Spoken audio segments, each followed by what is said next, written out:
Good morning, everyone. Assalamu alaikum, subah wanaksan. I am really delighted to see so many incredible leaders and so much of our community here. I want to start with a gratitude by thanking the Minnesota Democratic delegation.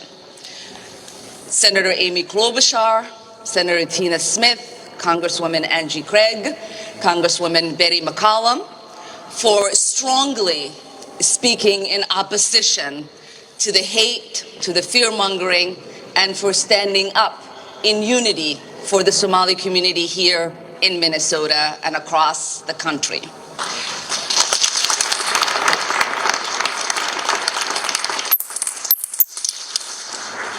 I also want to thank Governor Tim Walz, Lieutenant Governor Patty Flanagan, Attorney General Keith Ellison, for reminding folks why Minnesota is a great state, because we all stay united and uplift one another.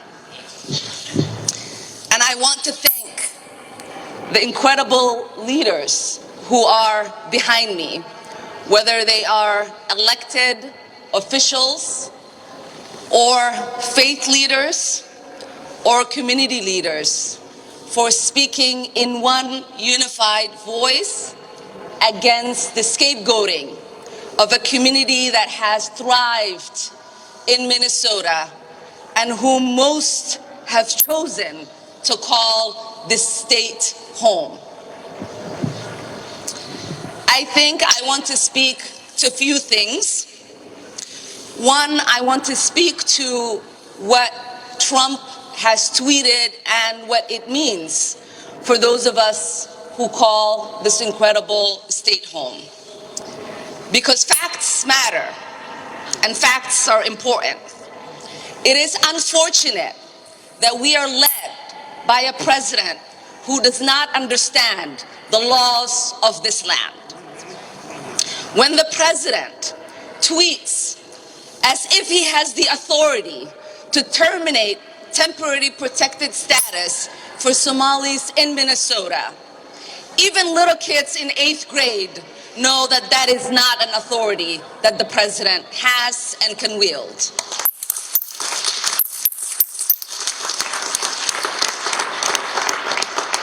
Temporary status protection for Somalis expires March of 2026, and anyone with that status has 60 days after for it to have any impact on them. And so if you are confused, if you feel threatened, know that the law is on your side and our demented president can't do anything about it.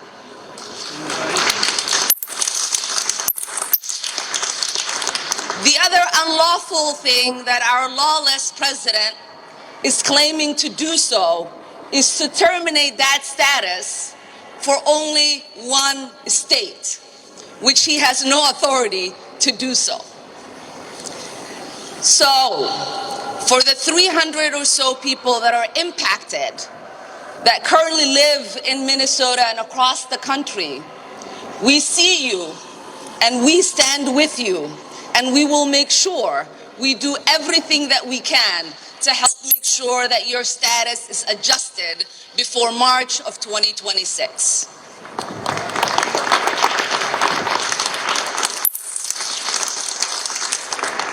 Because you know and I know that there is nothing temporary about people's lives here in the United States. Many of these people that we are talking about have built lives.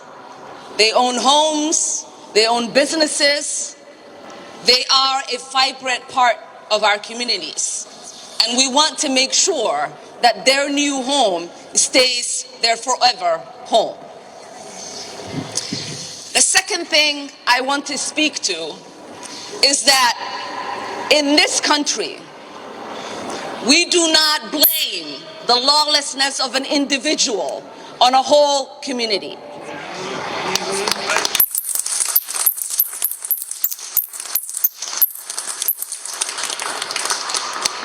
Because if you believe in law and order, you understand that if a person commits a crime, they face justice. And that you don't put that crime on a whole community. What we also know is that there is not a single evidence that the president or his coonies have put forth that there are any single resource from taxpayers in Minnesota that has gone to aid and abet terrorism. That language is dangerous.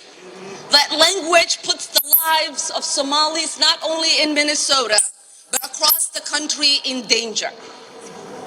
And if the president believed that, and he had evidence, he would take people to court. So we are sick and tired of the president waking up one day and deciding to put forth falsehoods and demonize whole communities, while the ignorant people that support him then take the lies that he's spreading and use it as a fact. We've seen it during the campaign where he said Asians were eating cats and dogs. We've seen his vice president repeat those lies. We've seen the media run it as a headline as if it was a fact. That is shameful. That is shameful. That is ignorant. It makes us look like a stupid nation that does not believe in truth but traffics in lies. It makes the world mock us, and we are better than that. We are better than that as Americans.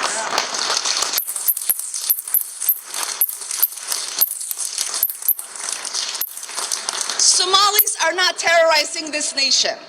We are helping it thrive. Somalis have always seen themselves as a fabric of this nation. We have signed up to serve this country in its military. We have signed up to teach children. We have signed up to become nurses and doctors and engineers. We have signed up to be public servants and get elected into office. We don't do that because we hate this nation. We do that because we love this nation.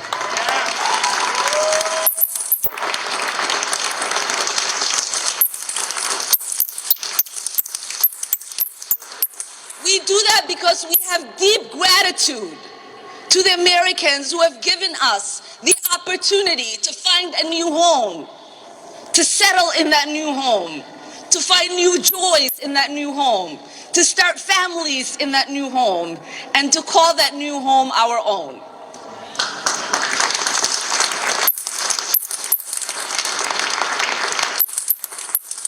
We don't complain on the sidelines. We get involved in making America better.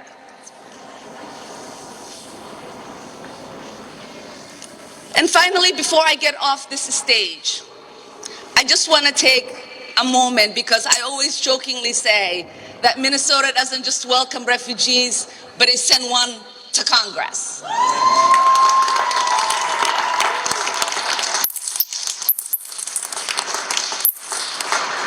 But I want most Minnesotans to know this.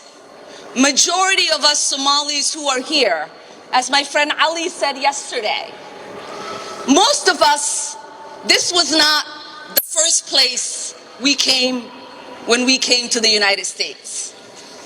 But most of us chose Minnesota as our home because Minnesota is special to us. Minnesotans are special to us.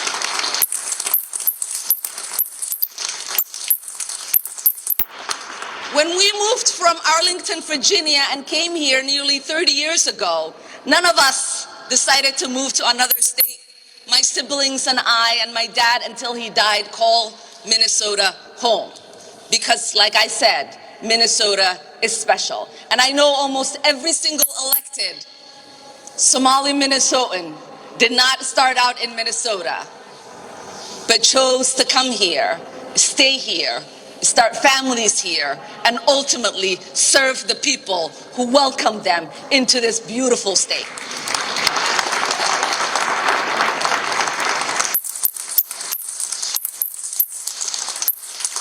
So not only are we not going anywhere,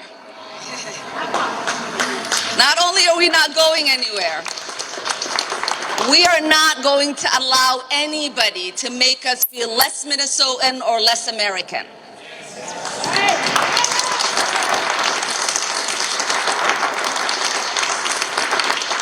We are not going to allow anybody to push us into the shadows.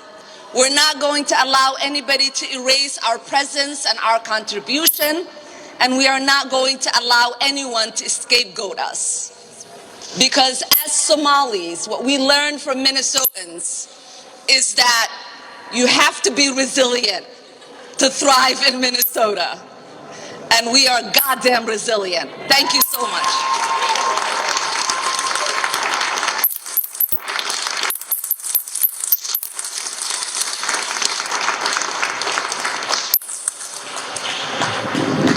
Good morning.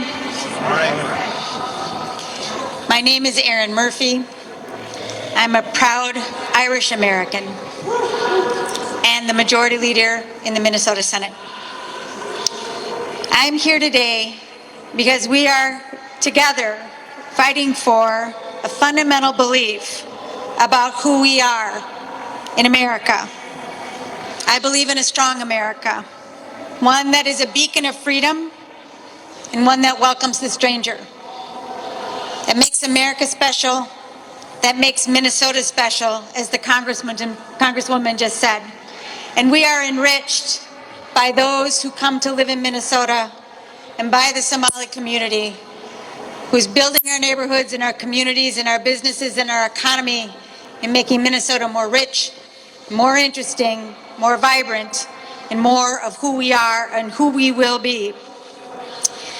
We are here because the president continues to villainize and demonize Minnesotans in an effort to divide us. It's his favorite claim. As we've heard, he's punishing Minnesotans who have already been the victims of political violence, conflict, famine. These are Minnesotans who deserve our open arms and our compassion.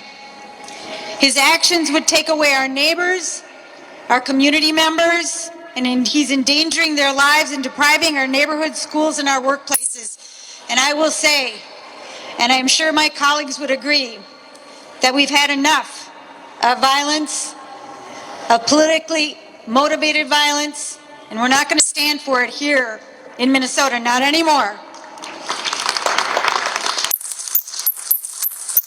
So we will resist this in every way possible, with gestures of hope and love and humanity, and using the power we have together to fight for each other.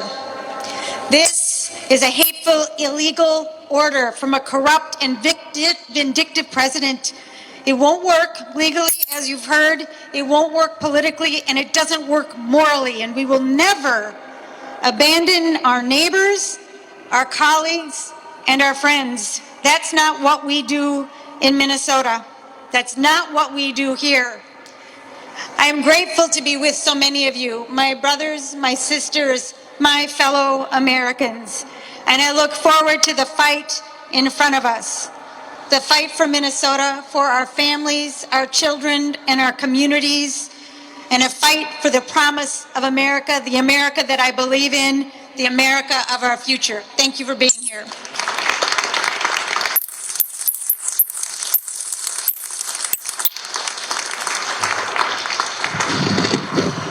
Good afternoon. My name is Zach Stevenson. I'm leader of the House DFL. Friday was the worst of what Donald Trump does best. It's his go-to move. When he finds himself in trouble on the political ropes, he distracts, divides, and demagogues. It's disgusting, using real people as pawns as he desperately tries to change the subject. Minnesotans know that their costs are rising because of his tariffs and his terrible big bill. Healthcare costs in particular are soaring, and the president is desperate to change the subject. But scapegoating the Somali community won't decrease the cost of healthcare. The Somali community is part of the fabric of Minnesota, and the House DFL and all of Minnesota will always stand with the Somali community when the president targets them for his own political benefit. Thank you.